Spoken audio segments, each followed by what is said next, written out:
Në panajirin e ëmbëlsirave dhe produkteve bujqësore dhe blegtorale, mbajtur sot në qytetin e Maliqit, një nga produktet që tërhoqi më shumë vëmendjen ishte djathi i shakullit, një traditë karakteristike e zonës së Moglicës, konkretisht nga fshati Zerec.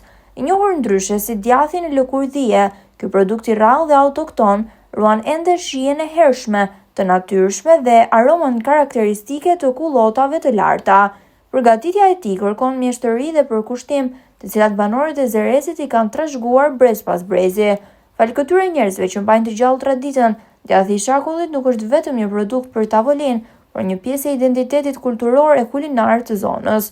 Panajiri shërbeu si një mundësi e mirë për promovimin e këtij produkti të veçantë dhe për njohjen më të gjerë të vlerave që ofron gastronomia tradicionale e juglindjes shqiptare.